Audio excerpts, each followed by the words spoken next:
The library card is folded into two and still slightly wet to the touch. The front side reads, Central Jamrock Public Library Card, issued to Billy Mejean, expires July 53.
Billy is a unisex name. Could be the deceased or his family member. Whoever owns this card is an avid reader. You find a list of books written in blue pencil. Radio thriller. Stand a little less between me and the sun. The last one in the list is The Glinting Curve by M. Theobald. A library stamp indicates that the book has been returned. Most of these titles seem to be in the sci-fi genre. Some thrillers too. Whoever owns this card is an avid reader. Most of these, if lost, please return the card to the library. Dial 005 02 55 211 or visit us at Moreau Street, 78, Jamrock. Business hours, 900 to 1800.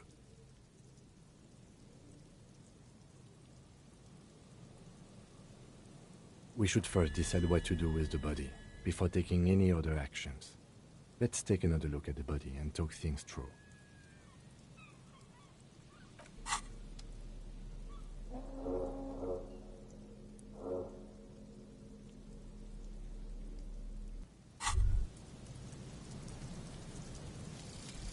Wumpty Dumpty Dum Center. You're at home, stupid cop. Not with the art crowd. You hate them. Everyone hates them. Even they hate themselves. It's nauseating. An industry built on sprezzatura and sparkling wine. And, let's be honest, tax evasion schemes. The Wumpty Dumpty Dum Center is the heart of this unholy symbiosis of aesthetics and tax optimization. And now that you've internalized it, you can have a piece too.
A man lies on the boardwalk. From where I stand, I can see two up. Alright, we've already examined the library card. Let's call the Jamrock Library from my kinema. See if we can learn anything about this Billy Méjean. And while we're there, we should also call the station. Let them know that we are taking the case.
Someone has left an unidentifiable article of clothing on this railing.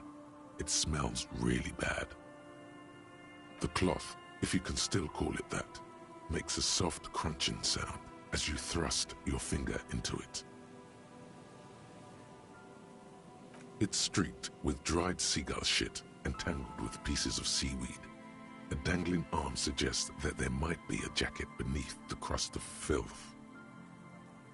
It seems likely that it was left in the surf until someone laid it out on this fence to dry out. Unfortunately, that just seems to have stiffened it into a shapeless mass. Please tell me you're not taking that with you.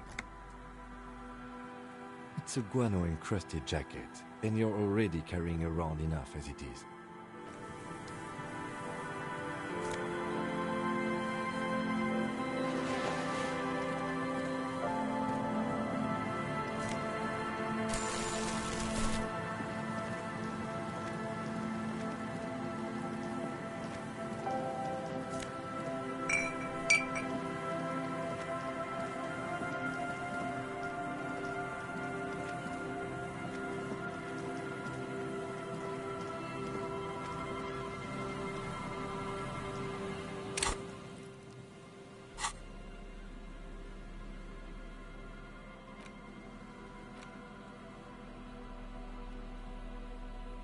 As you hold it in your hands, it makes an uncomfortable crunching sound.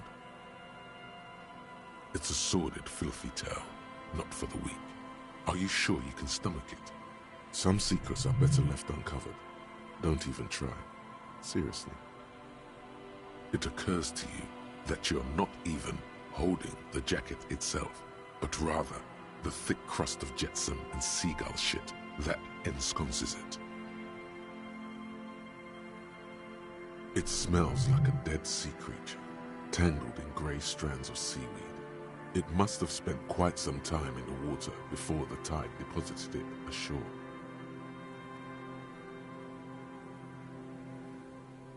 Somehow, it was carried or dragged to the boardwalk.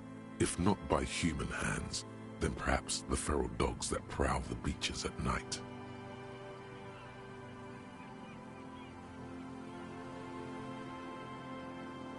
The faint impressions of many footprints are also present, though it's impossible to tell what kind or how many. Suffice to say, the jacket spent some time on the ground before someone draped it over the railing. The crust is hard. This jacket spent at least a day baking in the sun. Who knows what happened to it then?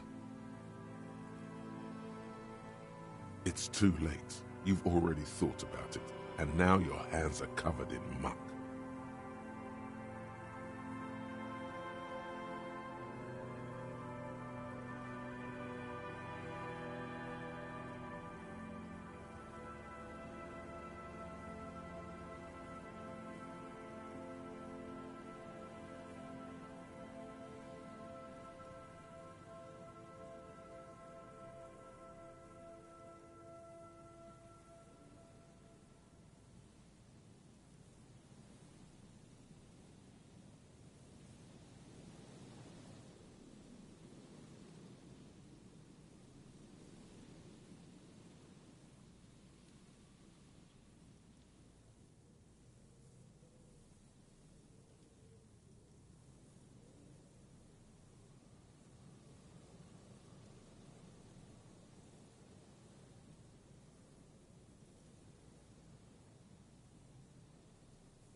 Now you're just flicking that shit everywhere.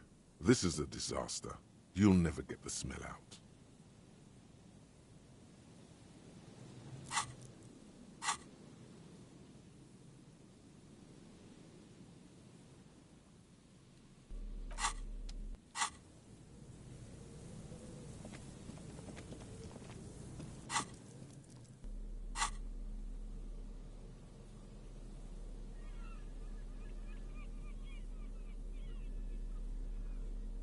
As you hold it in your hands, it makes an uncomfortable crunching sound. There is no why.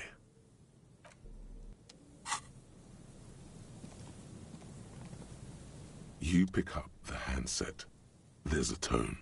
The machine is operable.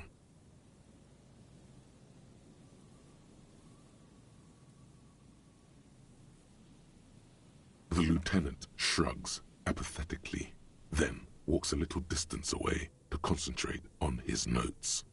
Looks like he'd rather not get into it again.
Inside, you see a set of steering levers, a radio microphone. This is Precinct 57. How may I assist you? Hold on, officer.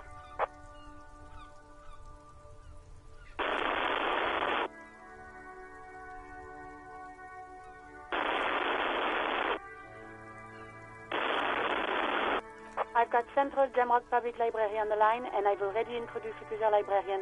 Connecting the call in 2, 1. Yes, this is Central Jamrock Public Library here. How can I help you, officer?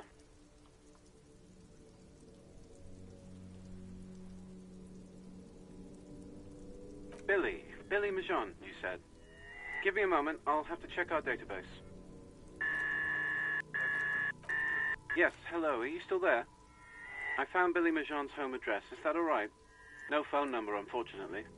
They're too poor to have a phone line.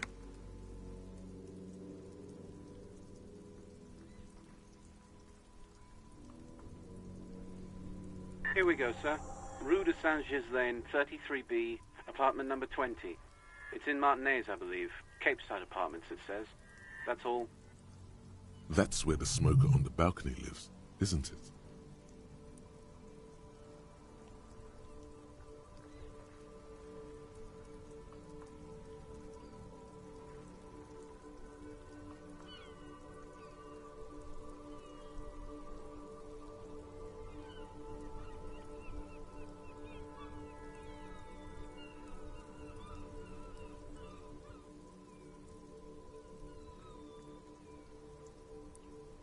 It says here that they returned their last book just a few days ago, but I wasn't at work that day.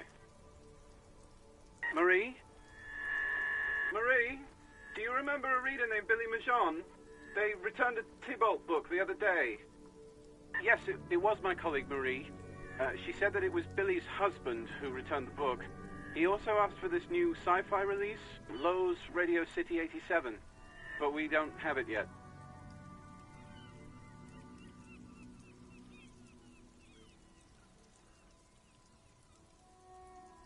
Good. You have a name now.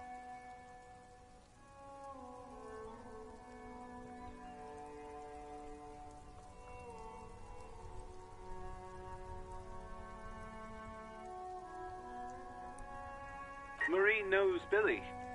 She's been working here longer than me. Sometimes her husband returns some books for her.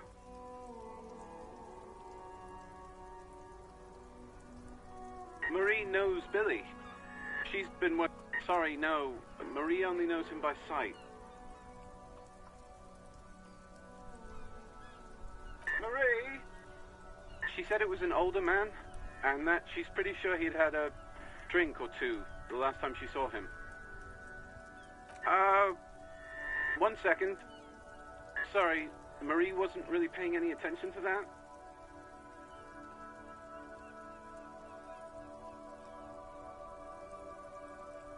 Happy we could help. Goodbye, officer. Anything else you need from me?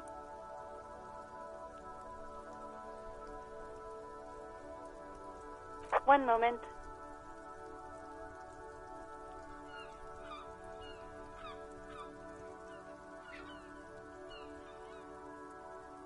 Can you please describe the body? Age, sex, cause of death?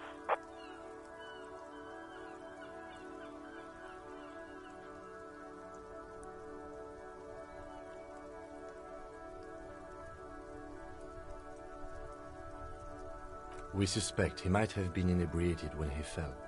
There were bottles all around him, and traces of vomit on his shirt. Any signs of violence? No field autopsy necessary. You can hear her quickly typing in the background. What about his belongings? Did you examine his clothes?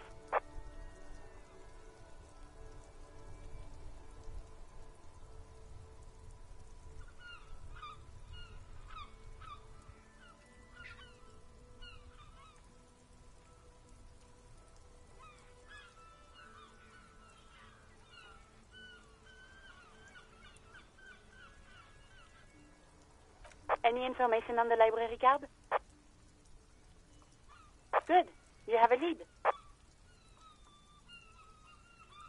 Do you and Lieutenant Kitsuragi want to take the case, or should I assign it to someone else? I have assigned the case to Lieutenant Kim Kitsuragi. Please follow up on this library lead to identify the man. We'll send someone to take the body to the morgue. That's all for now. Thank you for reporting in. Is there anything else I can do for you?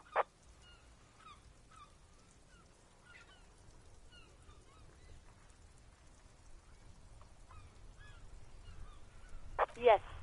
The armor was produced by Fairweather in their facilities in Betancourt, sur la Clé in 42. It was part of a special order for Corps de Pharmacie, a security firm contracted to protect the interests of Oranese pharmaceutical companies in the Semenine conflict. So, it seems the armor went to Semenine. That's where the paper trail ends, though. Even the firm has proven difficult to track. Corps de Pharmacie has been renamed several times over in the years since the armor was issued. The most recently registered firm that the ICP has been able to connect to the CDP is a military contractor called Trinell, and the one before it was Downwell. I think they might be the same contractor. A suit of armor like this would have been manufactured with a particular person's physique in mind. You should ask for whom this suit was fitted.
Hard to say.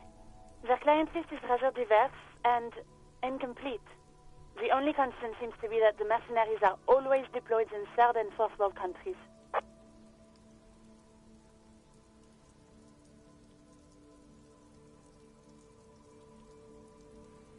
Yes, but the ICP tends to be reluctant to share private sector records. I could try to talk them into it, though.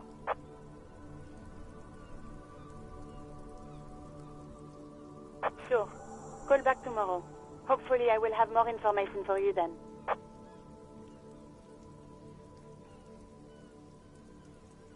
'57th, over and out. In the cabin, you see a set of steering levers, a radio on a hook, a pull-out toolbox.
A weathered brown door. The number reads 20. Something smells good. Soup allons. The lieutenant motions to you to go ahead and knock.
You're right. Let's talk this through.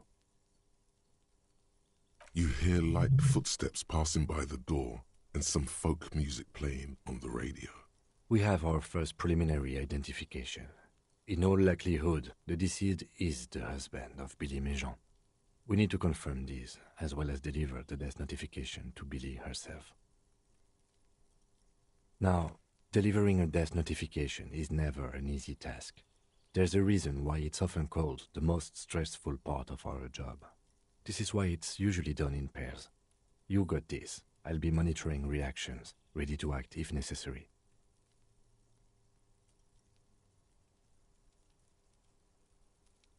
Dead? Just don't say that you know how they feel. You don't.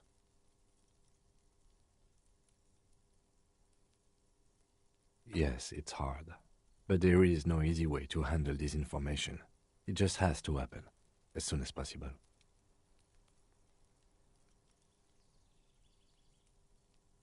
The lieutenant motions towards the door. Hello? Who is it? And someone turns down the radio.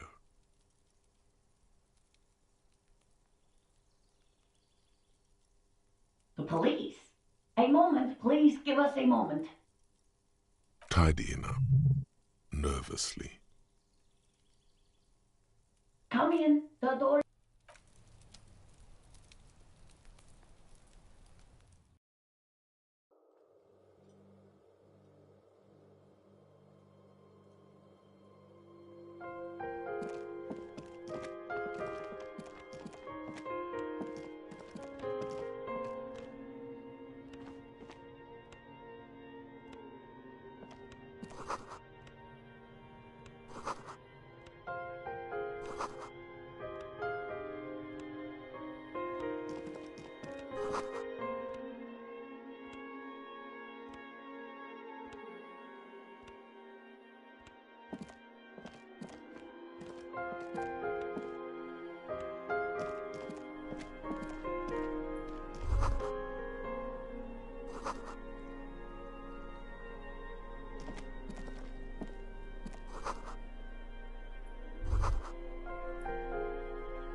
It's you from the book stand.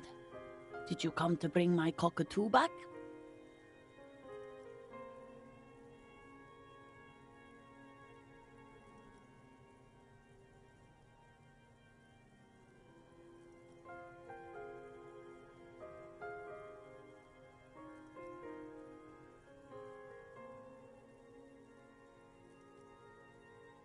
I don't think I introduced myself properly. I'm Billy. Would you like something to drink? Tea? Lemonade? We're out of coffee.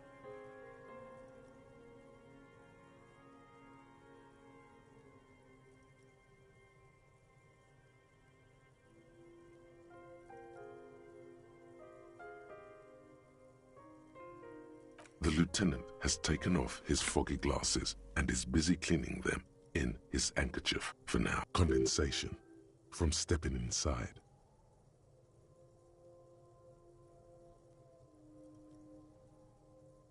Is this about Victor, my husband? Is he in some kind of trouble again?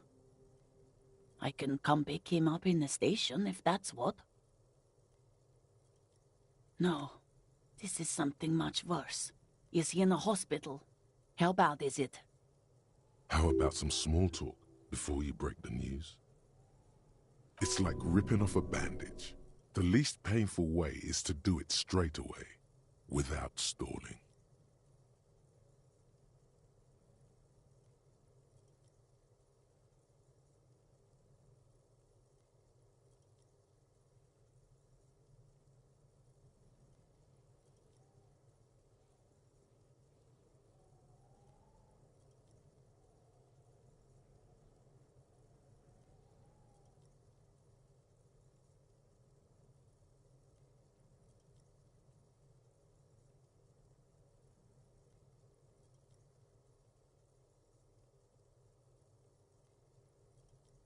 How have I been? You're not here to discuss me. What is this about, officer? Can't write a scene without knowing the actors. Ask more. Get comfortable around her. People got to eat. What is this about? Why are you suddenly asking me about my cooking?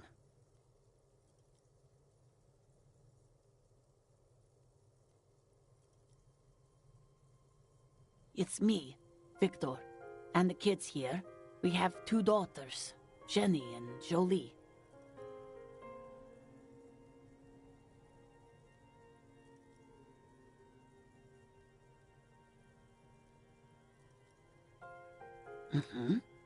They came home later. They're good girls. The girls are staying at their friend's place tonight.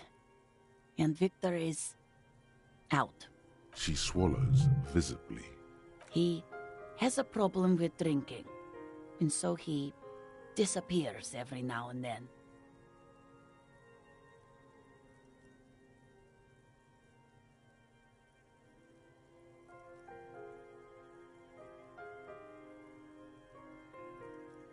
He's probably in the box drinking with his friends. I sent him to the library a few days ago, but I guess something came up.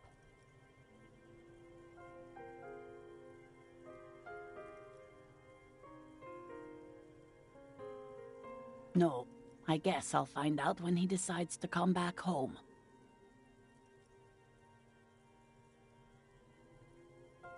It shouldn't be long from now.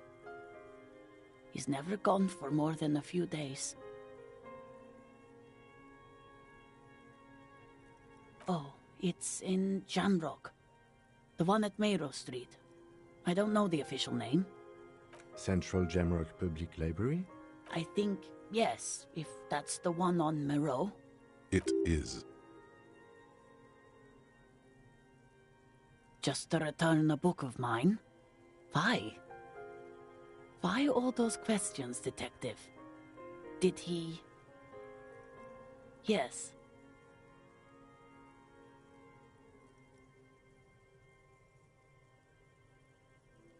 His old leather jacket. It's just your average brown leather jacket, but he bought it as a teenager, so... No, well, the lining is hand-sewn. It's blue. I tried to make the thing more weatherproof since he's running around with it in the middle of winter.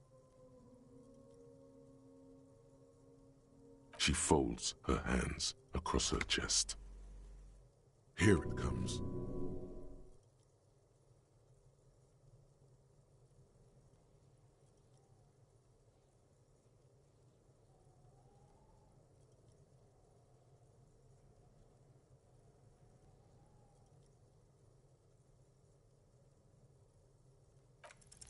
I don't want to.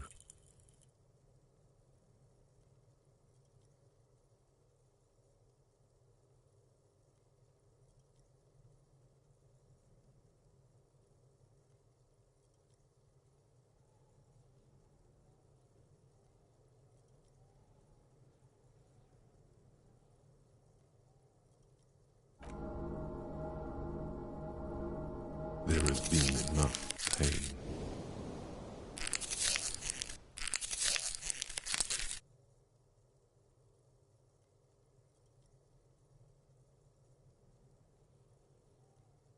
I don't want to do this.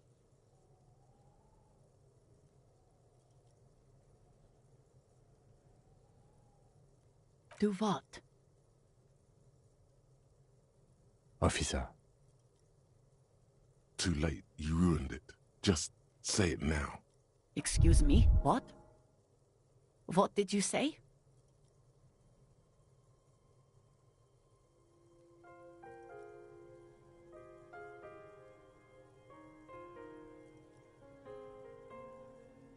She's in pain. She's in so much pain. And so are you. Your chest is burning. We are very sorry to inform you, but your husband, Victor Méjean, was found dead this morning on the Martinez boardwalk. Oh. Oh. But he was just... I understand that this comes as a huge shock. I want you to know that me and my partner are here for you if you have any questions. We are very sorry for your loss, ma'am. What happened to him? Tell me.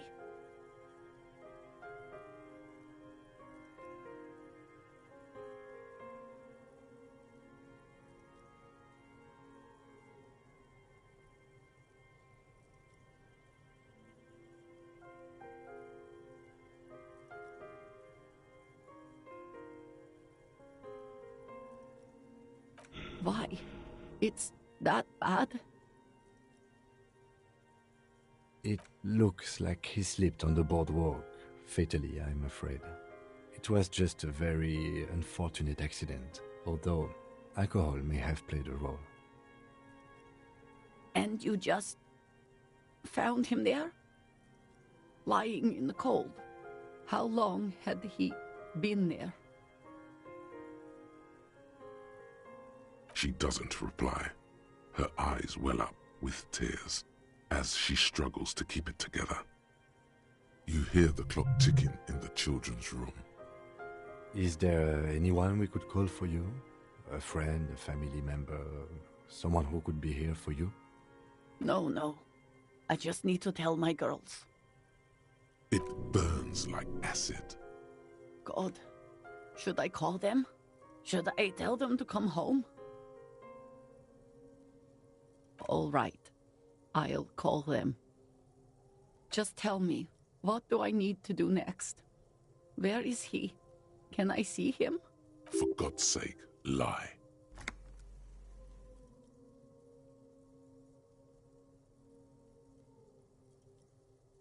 You haven't even taken him away?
No, we have.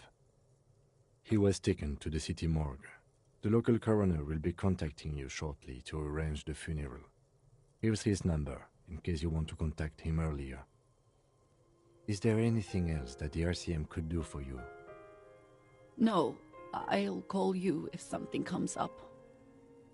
I'm still a bit...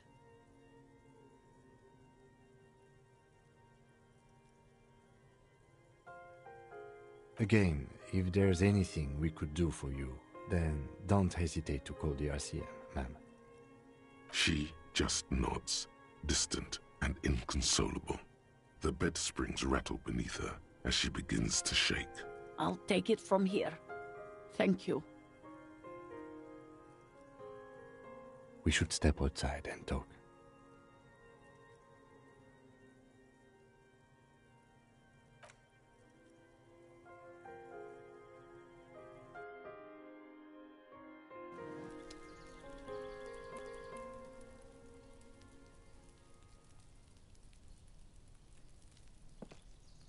So, the death notification. It's all right. Don't worry about it. I'll call the station when we're finished with the day and let them know the name of the deceased. There's not much we can do for them anymore, I'm afraid. That's it. We should get back to our case. There's nothing more we can do here.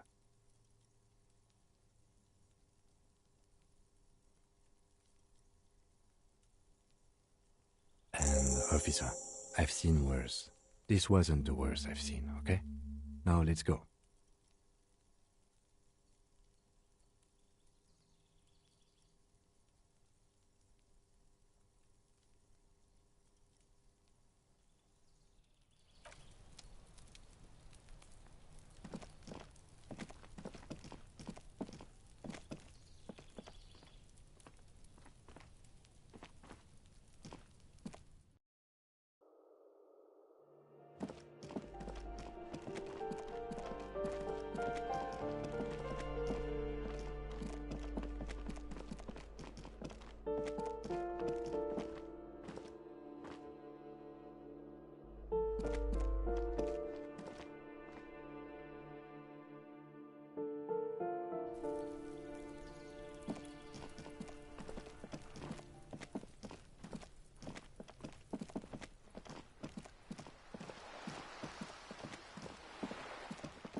heavy wooden doors, more than twice your height, stand shut in front of you.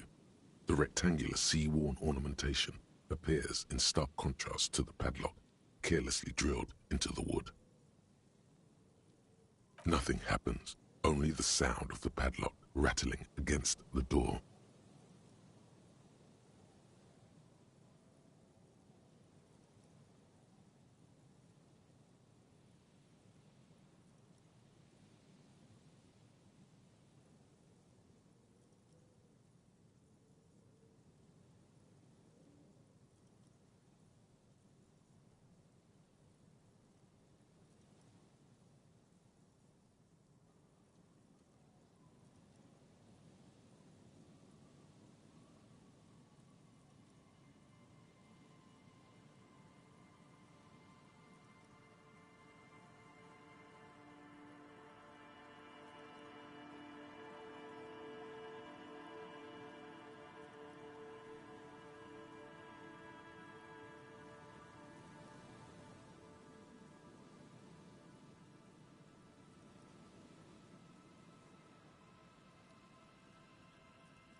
I don't think that's going to work.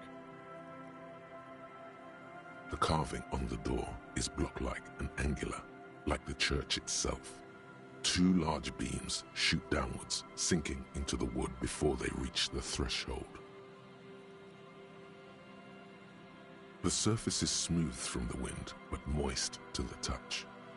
Feels exceptional. 300 tons of pine would fit together seamlessly. It's old too, cut and carved many centuries ago.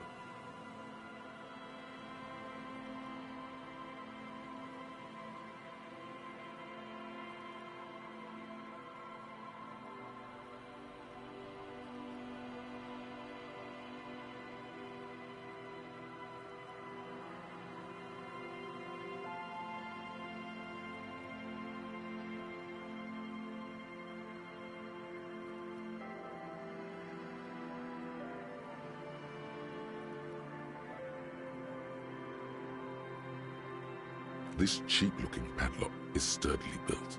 It shackles together a hasp and a staple screwed into the wooden door. The lock is adorned with a yellow sticker. It'll be easier to break the staple than the lock. Also, that sticker is interesting, somehow. You see a yellow circle with two X's and a big curve below them that looks like a mouth. You're pretty sure you haven't seen it before, but what the symbol depicts is clear enough. A smiling dead guy. The curve makes it smile, and the X's make it dead. There is something blindingly modern about this symbol. Its modernness puts to shame everything you've seen before. It's the contrast between the cheery, chemical yellow and the rigor mortis, as if the cheery guy didn't know he was dead, or the dead guy didn't care that he was. Either way, you get the sense the forces of future are at work here. He takes off his glasses and uses a blue handkerchief to thoroughly wipe them clean before inspecting the sticker. Then he looks up, pauses, and No.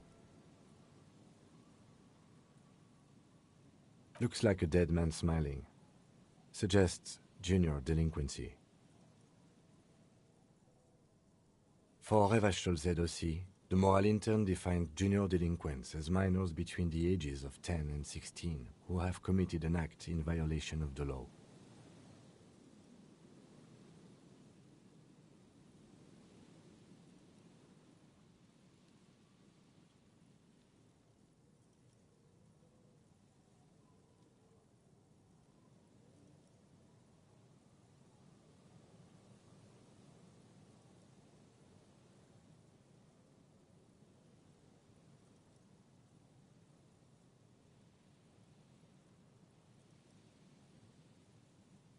These acts aren't called crimes as they would be for adults. Crimes committed by minors are called delinquent acts. This was part of your officer's exams.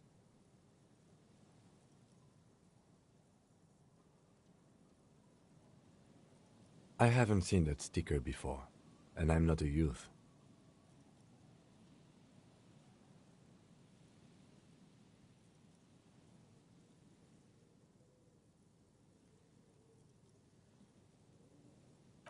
That level of conceptual thinking is not part of my skill set.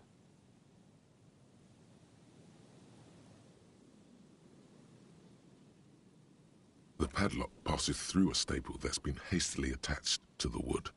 Closer inspection reveals that one of the screws is not a screw at all, but a nail. The work has been done recently and is unprofessional, to say the least.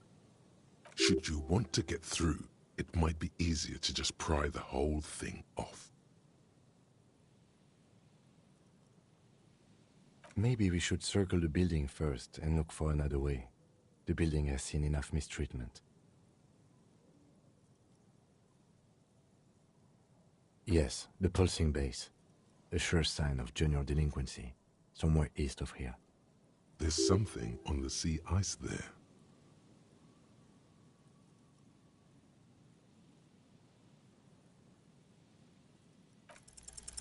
There's nothing like the sound of a sticker unpeeling. Now it's stuck to your thumb.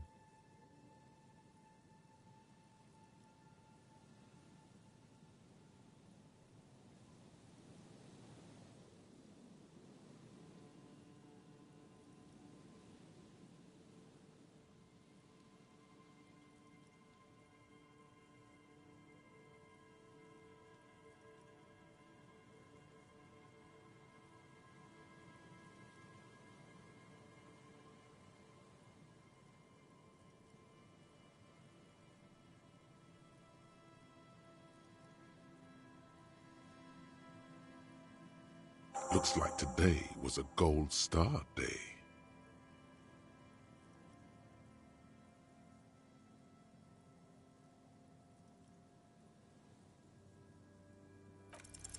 A minute or so of mauling away at the lock has led to no success.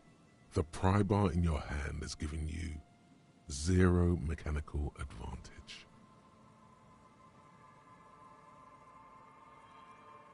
I'm not as sturdy as you are. I have even less leverage.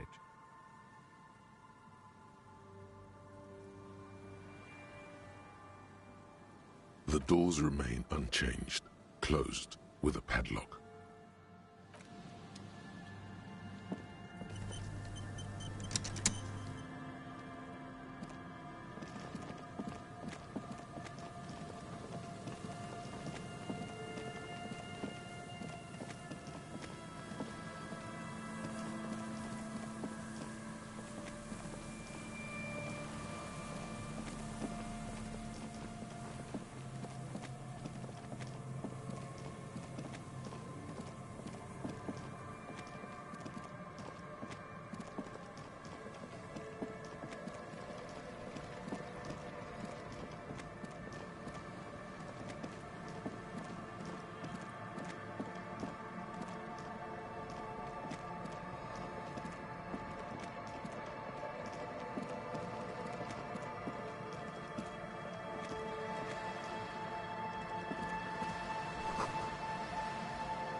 A shaggy-looking girl in her late teens or early 20s kneels on the ice with an electronic contraption in her hand.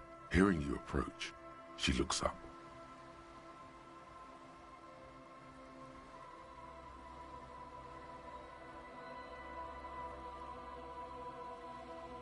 Oh, hello there. Everyone knows drugs make you invulnerable to cold. You bet this one likes to party.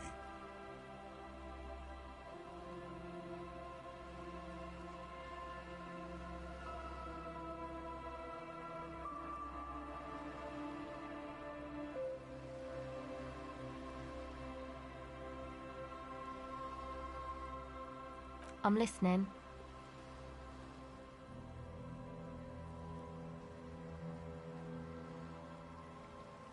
A cell.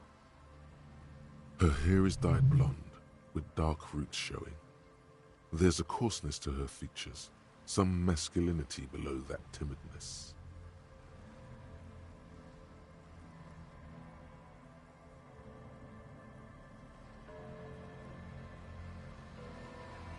Why?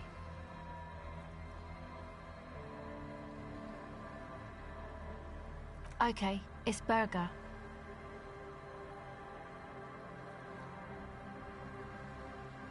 A very common name. This is a portable recording device. It's for field recording. Low quality, but still. Actually, just one wire. I picked on it till the braiding came loose. The wire leads to a contact microphone. A contact mic records sounds from inside things, like this ice. Your mangled brain would like you to know there is a boxer called Contact Mike.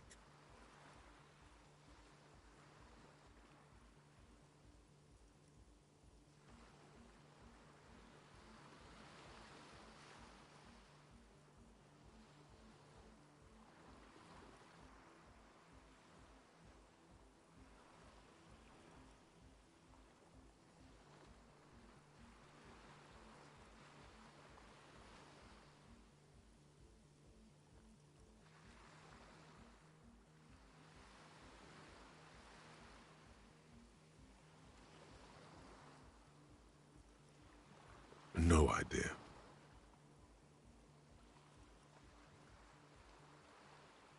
The mic? I don't exactly know. Somehow it doesn't pick up vibrations from the air. The book said it only picks up structure-borne sound, if you like technobabble.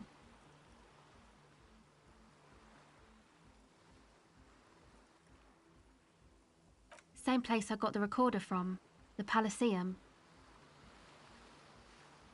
Oh man, you haven't been to the Palaceum? It's the coolest place in this whole drug-addled shithole.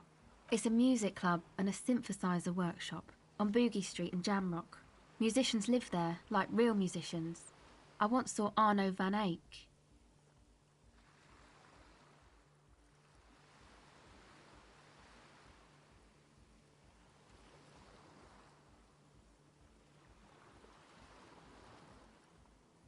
Oh yeah, guess you wouldn't know Van Eyck, or really be a Palaceum going kind of person. I don't know what that means. I don't know what that means either.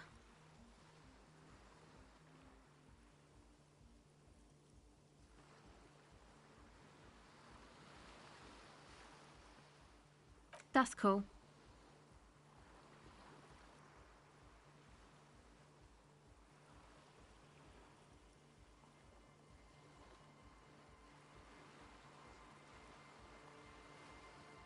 Sure. Yeah, I record stuff with it. No. This is a contact microphone. It's for recording inside solid objects. Contact mic just beats people up.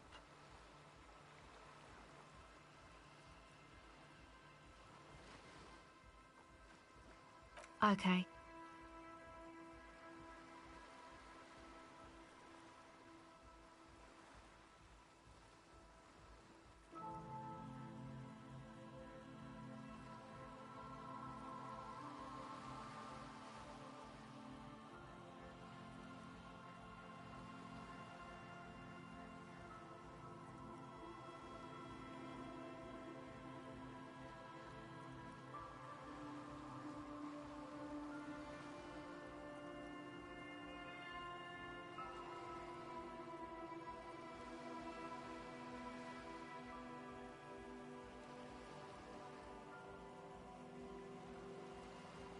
Recording, I guess.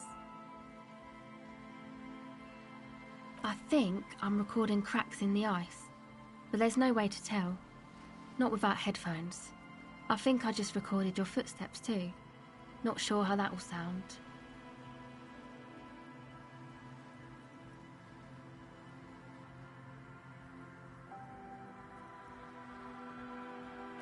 My boyfriend sold them.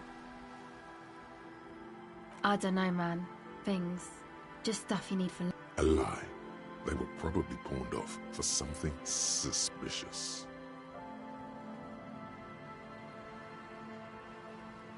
The musicians in the Palaceum used them for making music. They looped the stuff, cutting the tapes together. They make music out of cracks in the ice and keys jangling. Crazy sounds like that. It's hard to explain. Anyway, I thought I'd make some too. It's supposed to be, like, a music place anyway. The girl is cold all of a sudden. Very cold. I don't really know what I'm doing. They use synthesizers too. I don't have a synthesizer.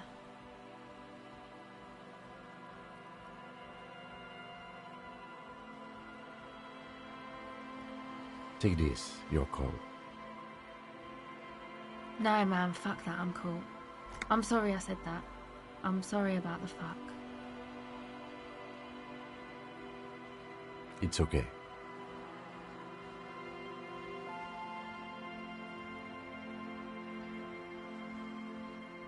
Thanks.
That?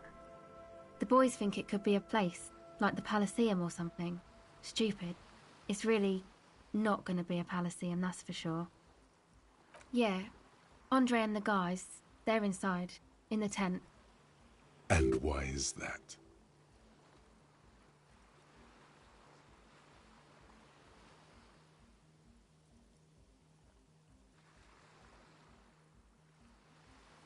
They got too much stuff crammed in there. No room. Music stuff, mostly. Like this tape recorder, but bigger. And there's piles of it.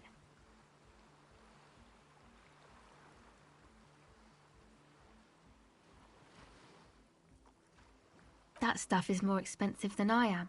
More expensive than any of us, really. Doesn't matter. I can take the cold. It's probably amphetamine. It makes you feel impervious to the elements, but doesn't actually make you any less cold. I got my recordings to do. I feel better outside.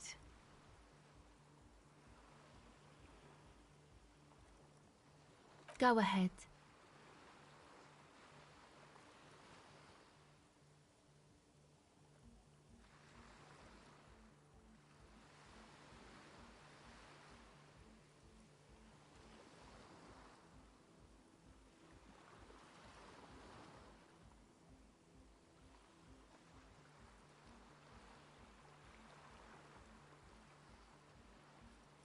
It's supposed to become, like, a club for anodic dance music, like that new style of synthesizer stuff they play at the Palaceum.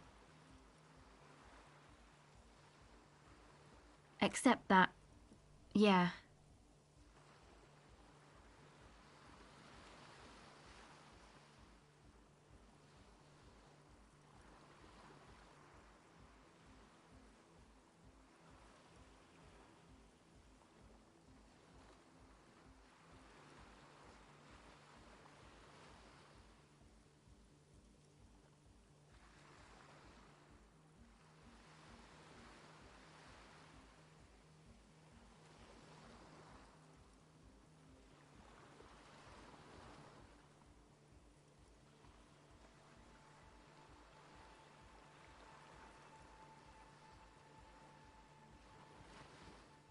You know, anodic, cathodic, music that's made with electronic instruments. Synthesizers and tape consoles, microcomputers too. Anything that uses electricity, but isn't guitars. Also found sounds, stuff like that. I know, it's not my idea. Andre and the boys found the place. It was supposed to be deserted, but now they can't even take it. Hey, don't get me wrong, but you're cops, right? Okay, well, maybe you could talk to Andre and the guys, because there are some strange things going on in that church. If you're police, you should look into it, right? They're inside that thing there. Would be cool if you did. Was there something else? No. Not really, no. She's trying to get out of a direct lie with semantic tricks. She personally didn't put the padlock on the door.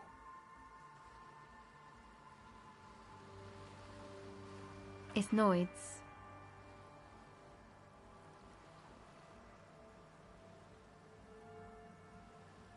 Yeah, I guess you could say that. To keep more weirdos from getting in. Fucking Martinez. I'm sorry. It's got the worst weirdos. If you get around to it, ask Andre about them, he'll tell ya. Go ahead.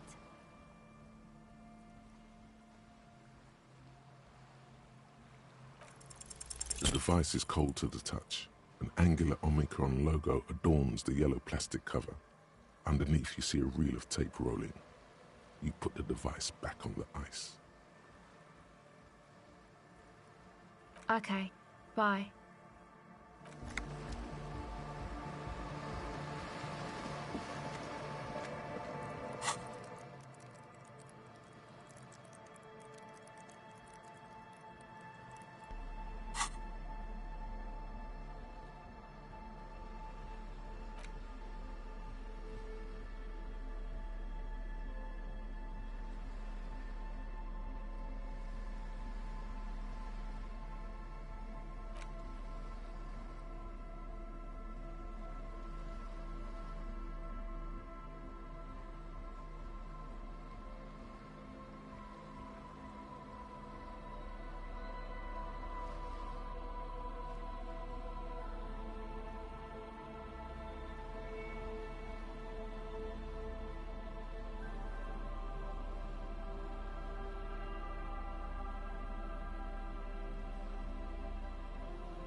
pane of Eternite has been planted into the snow.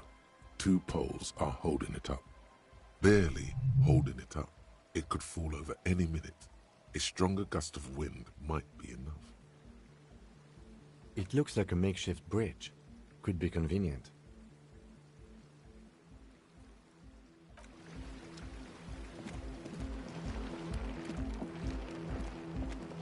The tent is just tarpaulin fabric covering a pile of stuff. The flap is open. Inside, 3 young men, all in forward-looking apparel, reminiscent of the sticker on the padlock, are listening to some new form of music. It's like nothing you've ever heard. One of them looks at you. Come on, get in and close the flap behind you. The warm stuff's getting out. Sorry, you barely have room for one.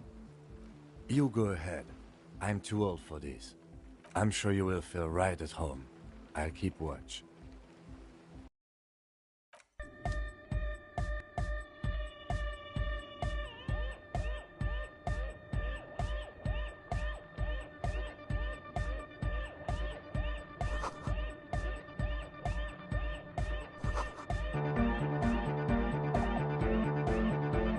You see a youngish man bleaching the tips of his hair with a toothbrush. He puts the toothbrush down and extends his hand in greeting. Hello, I'm Andre. It's a pleasure to meet you. His grip is strong, sweaty, and warm. He's trying to project and inspire confidence. This is my posse, Noid. The young man with earrings looks at you suspiciously.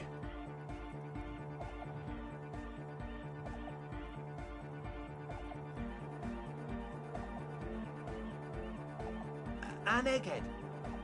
Egg!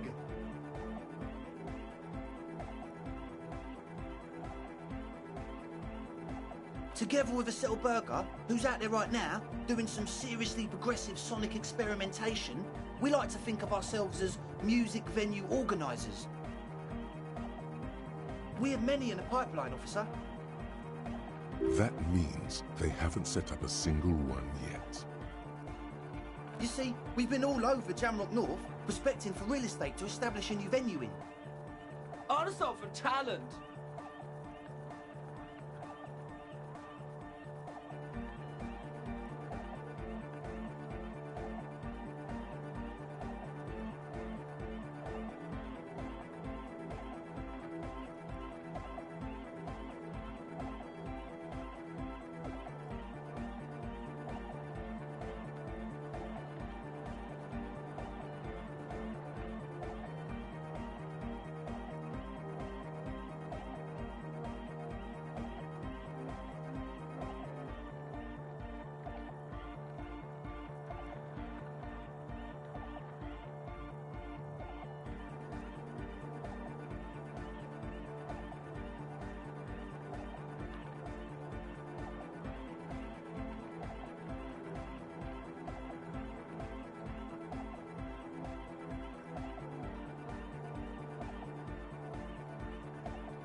Yeah, thank you, Egghead.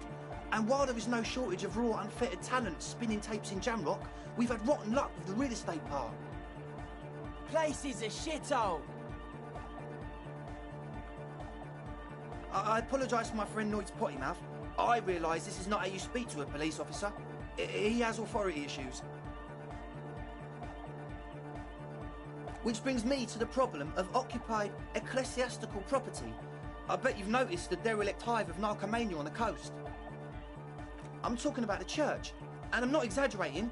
Even a place of spiritual refuge can become a magnet for all sorts of dopeheads and burnouts if left unattended. Dopeheads.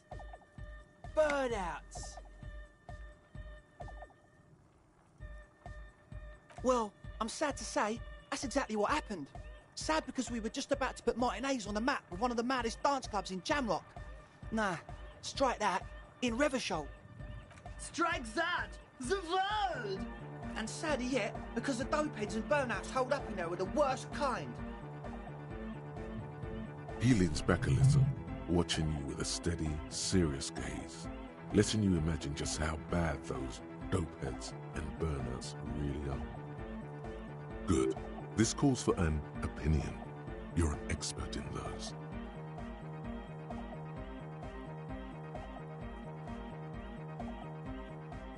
The spooky kind.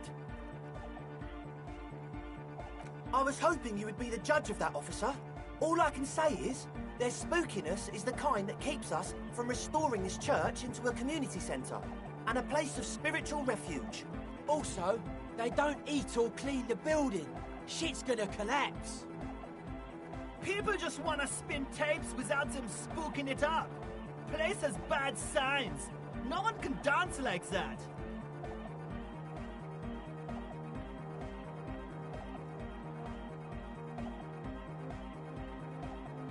Thank you, Egghead. So you're gonna look into it, right? It should be a police matter. Getting them out.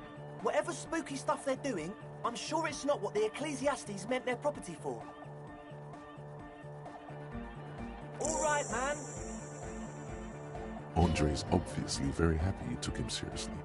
The whole tent is. The boys exchanged giddy looks.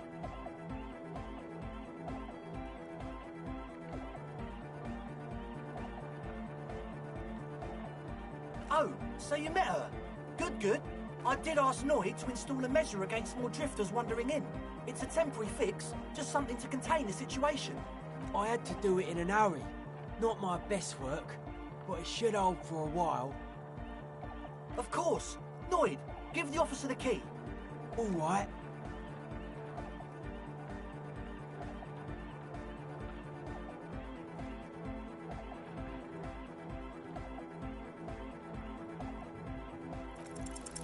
It's as if time has frozen somehow.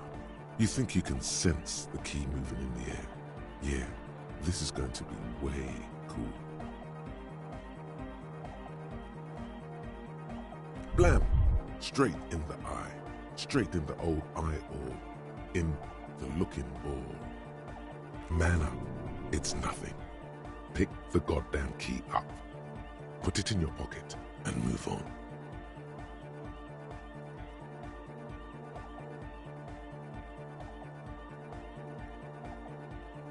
My bad.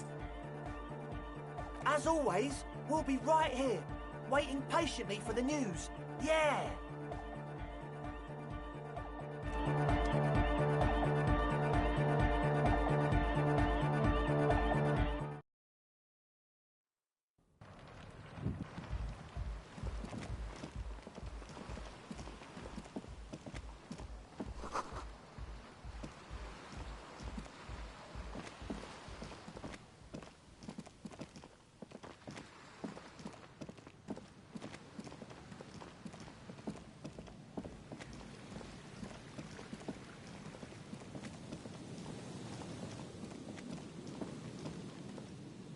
Heavy wooden doors, more than twice your height, stand. The lock turns easily.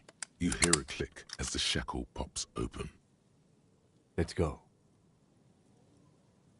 A great whoosh of air rushes into the dark innards of the church, as though rushing to fill a great vacuum. In the heart of the city,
silence in this part of the church, it's almost palpable.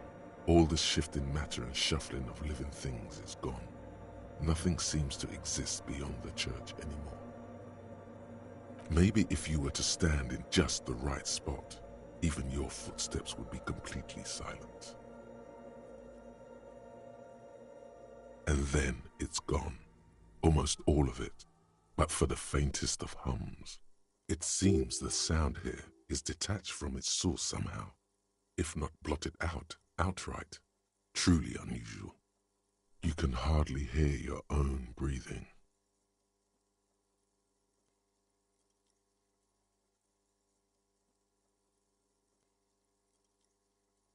You produce a few muffled thumps, after which the silence feels even more total, somehow. Your voice is barely audible, not a howl, but the softest of whimpers. The lieutenant points to his ears and shakes his head. Then he leans closer. Can you hear anything?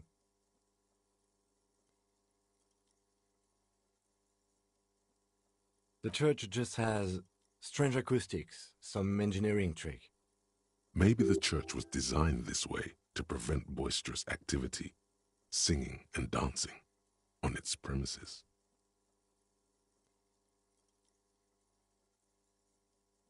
The lieutenant doesn't reply, but you can sense him tense up next to you.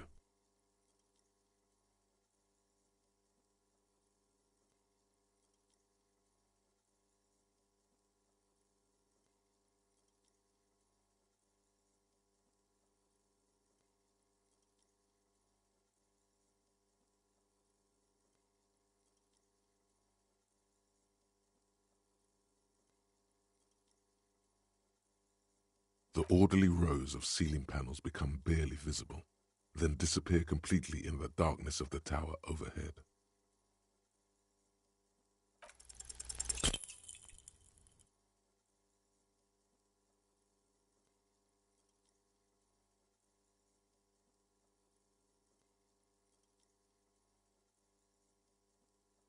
Just darkness without end. It makes your head spin.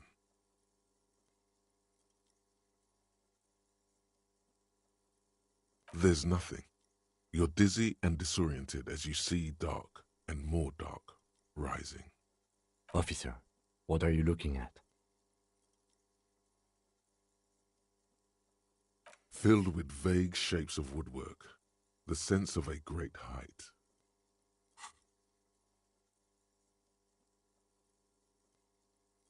You see something hanging from the rafters, looking straight at you with dark eyes.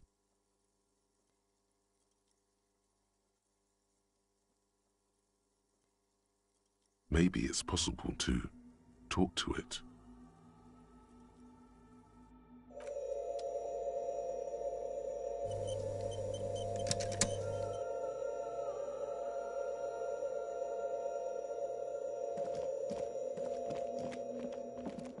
Is that a man? Looks more like part of the carpentry of the building came alive and is now studying you intently. The man leaned forward a little, fixing you with a steady, unreadable gaze, then speaks. Habitual alcohol use has made you into a scared little pussy, Holmes. But don't worry, everything's gonna be all right. You come to the right place.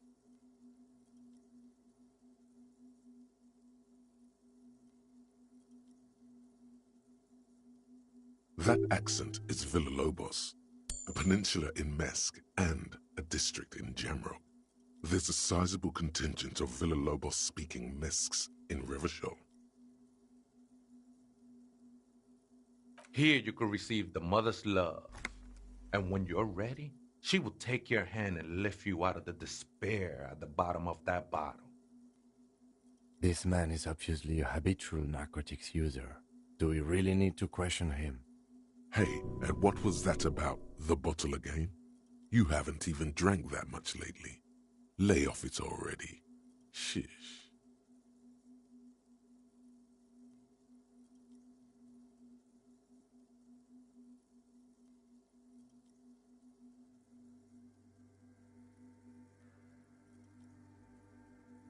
Oh, yeah, sure. You don't know anything about alcohol use. You got it all under control, Way. I could smell the control all the way over here.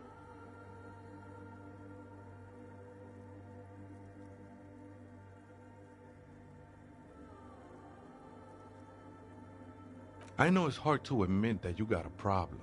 I was like you once. Couldn't take an honest look into my own heart and see I was in pain. You know, actually, since we're here, you may want to pay attention to what the ceiling climber is saying.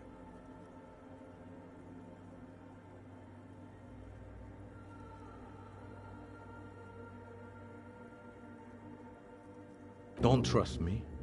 Trust the mother. I'm only the messenger, Holmes.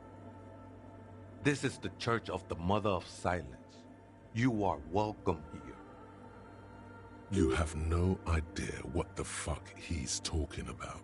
Is he just trying to throw you off your game? Whatever it is, he's quite confident about it. Just look how gracefully he sways. 'Tis not an act, my liege, saving perchance he hath deceived his very self. This man is a zealot. Up there, Holmes.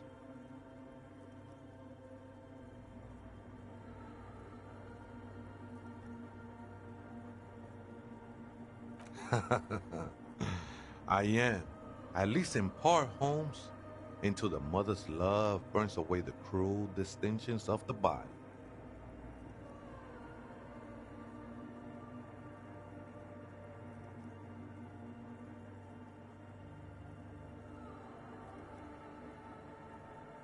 Haven't you ever met a Mex before? Cabrón. Surprising number of us around Rabbit Shop.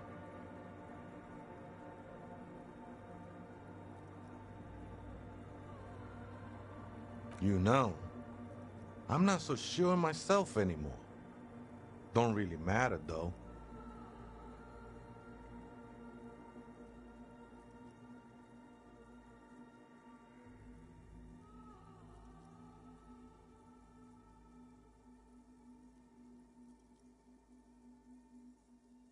A boyadero? No, Holmes. I don't go in for that kind of thing. It's all about surrendering to the mother now. Glad you're feeling more comfortable. First-timers are always nervous.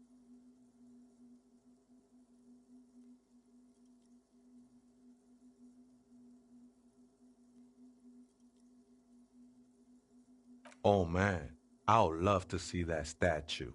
I'm sure I'd be trespassing if the church was in use. But it's not, hombre. I done my share of illegal shit. Used to be in a gang, the whole deal. But even memories of that time are fading. Most of them are already gone.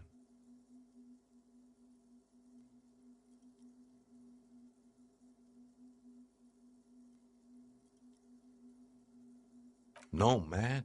You gotta let that shit go. Then the mother's light touch will fill you with rapture. Do you remember your name, sir? Tiago's my name, but those syllables don't mean much to me these days. A name isn't just your identity, but also, so to speak, your place amongst your fellows, your place in the world. I ain't got no use for such a place anymore.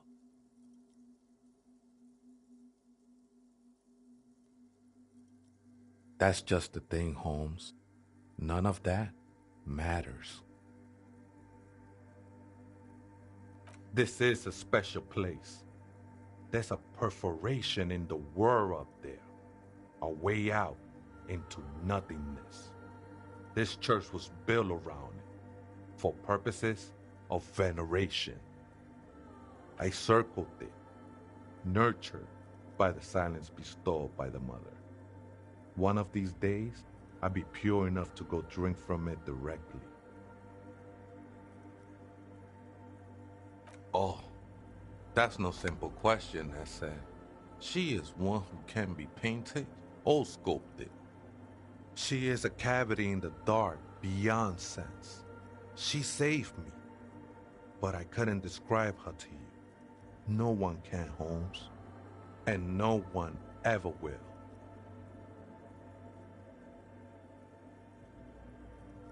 I will be incinerated, but not destroyed.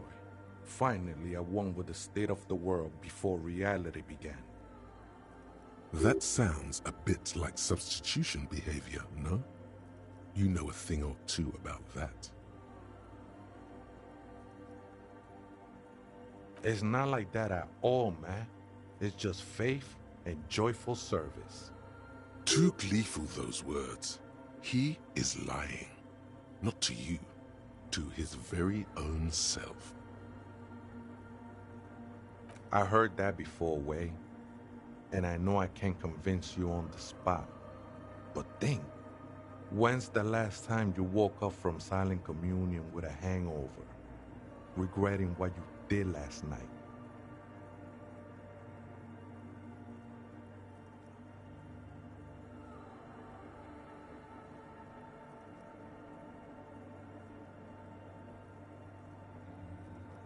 She took you for a good spin, huh?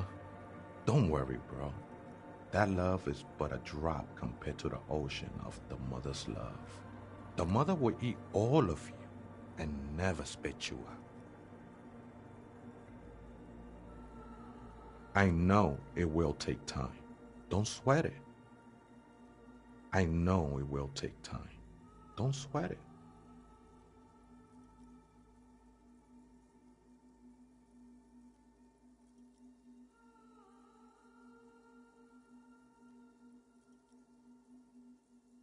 I'm a seraph, Holmes. I sing the mother's glory. I ain't from no Marietti, if that's what you're thinking. And the song I sing is silent as the mother.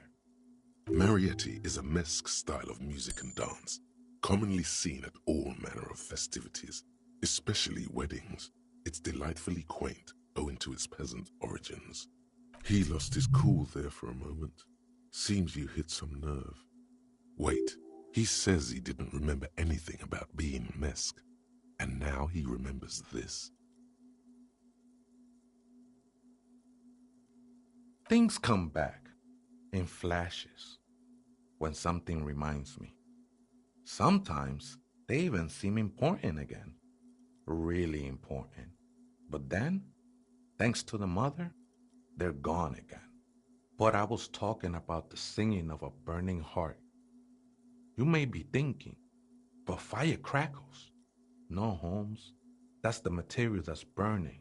The flames themselves are without sound.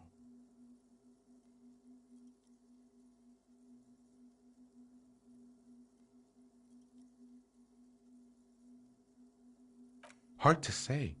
I think I did some construction work here, back when I still had material worries.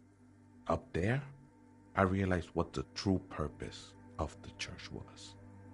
Been spending a lot of time here ever since. The past is nothing to me now, Way. It didn't belong to me.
The sinewy figure lingers on the wooden beams, blending into the shadows.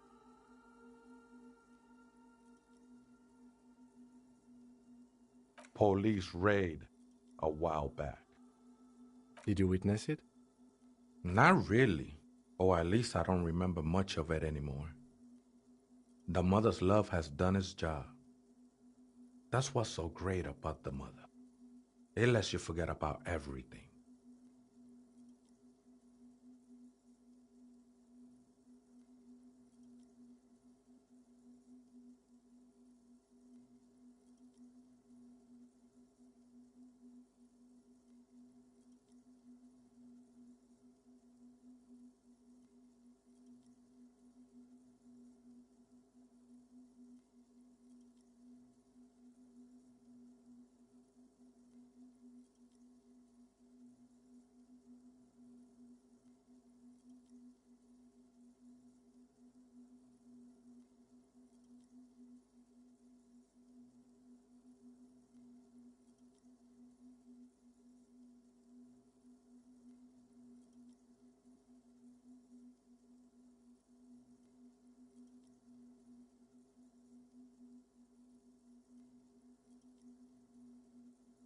Other spooker?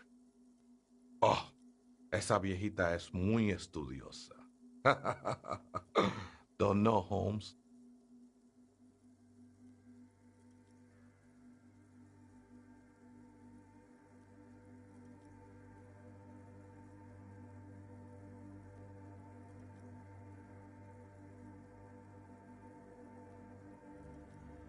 Viejita is grandma?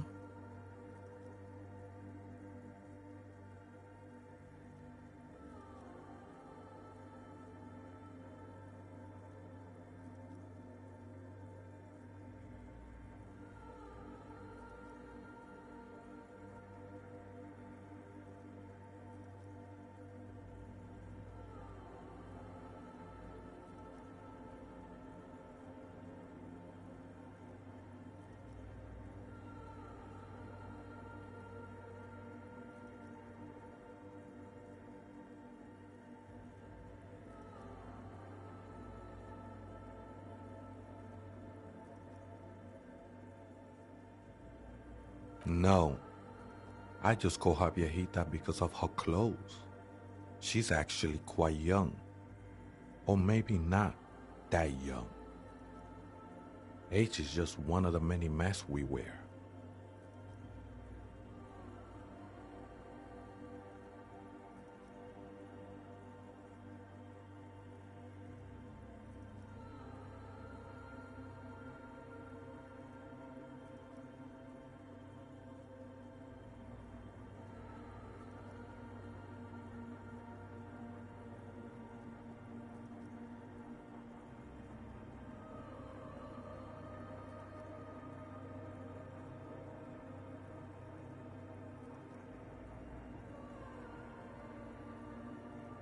That's what I said, Holmes.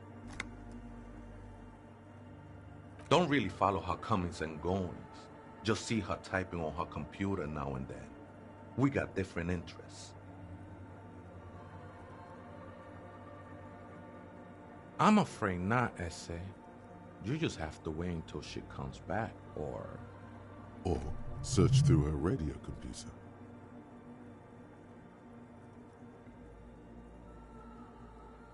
The ones in the tent outside, right? I see them. Think they scared of me. Nah, man. They look pretty funny. And I don't harm no one anymore. Anyway. Why not? They wouldn't bother me none. I'm usually way up there, imbibing. Ain't no music on earth that can reach where I go.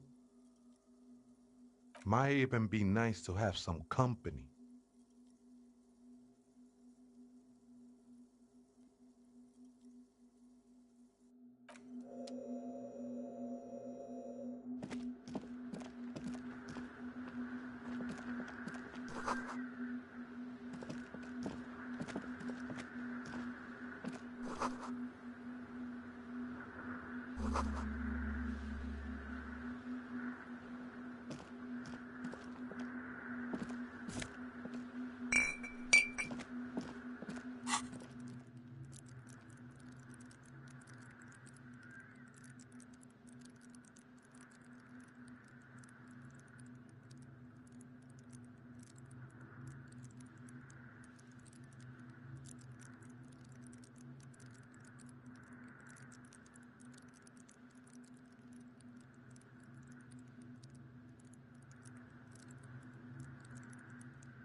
machine stands in the corner, watched over by the figures on the stained glass window.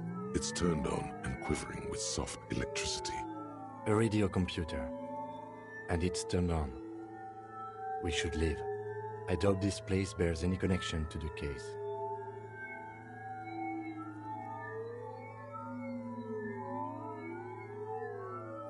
A radio computer. We have one down at the station. No, I don't know how to operate it or what it's used for. Let's go.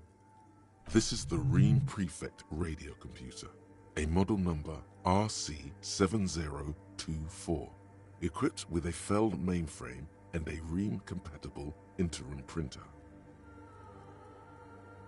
The Ream Prefect is the governmental version of the commonly used Ream Civic model. Although mostly based on the same technology, the Ream Prefect is equipped with better noise attenuation circuits. You see fluorescent play and print buttons on the keyboard. A hatch connected to the central compartment is wide open. The lieutenant says nothing.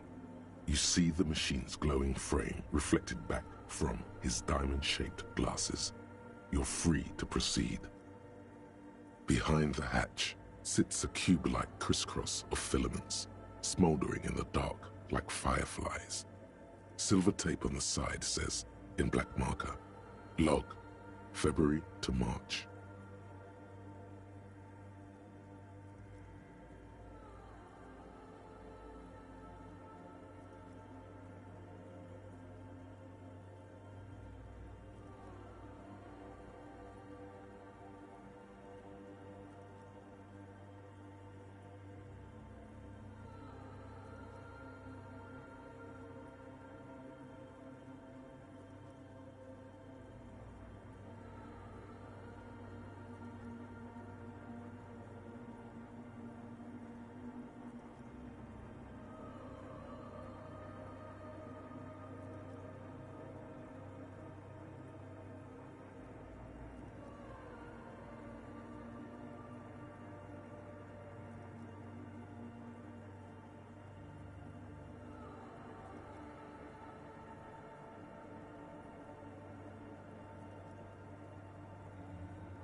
This is the machine's filament memory.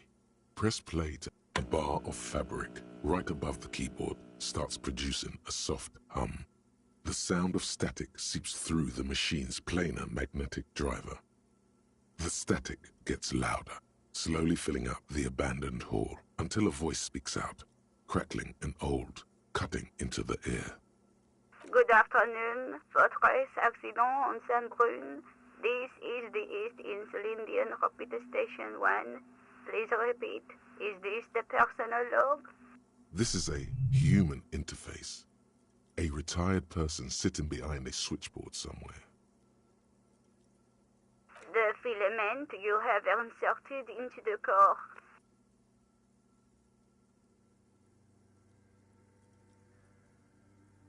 I don't know. That's what I'm asking. Is this the personal log? Good. Please repeat the password. Let's look around. There's no use trying to guess the answer. Maybe he knows something.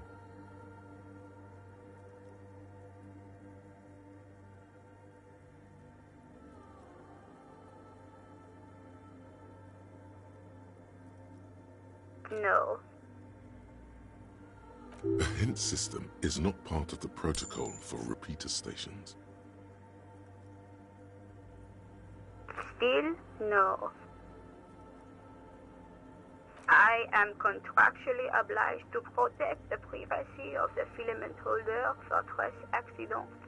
Without filing a warrant with Lintel, I cannot give you access to this filament. I'm afraid we are not doing that, unless we want to wait for a month. Now, can you please repeat the password? Received. I will register this login attempt. Fortress Accident, is there anything else I can do for you today?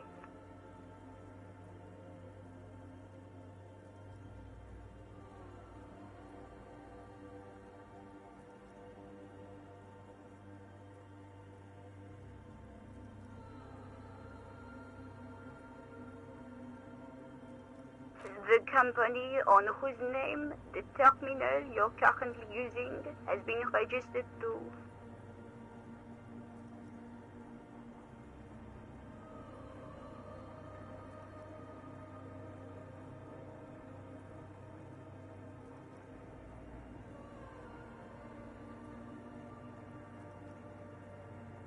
One moment.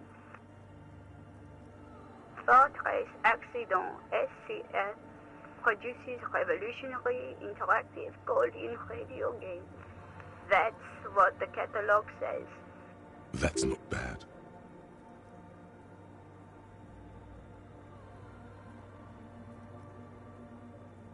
I wouldn't know.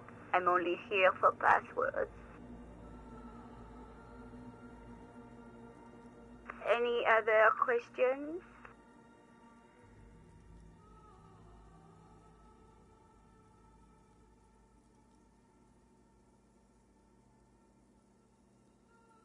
Yes, I am alive. I am 74 years old and my name is Yvonne. She repeats passwords. Programming people are paranoid.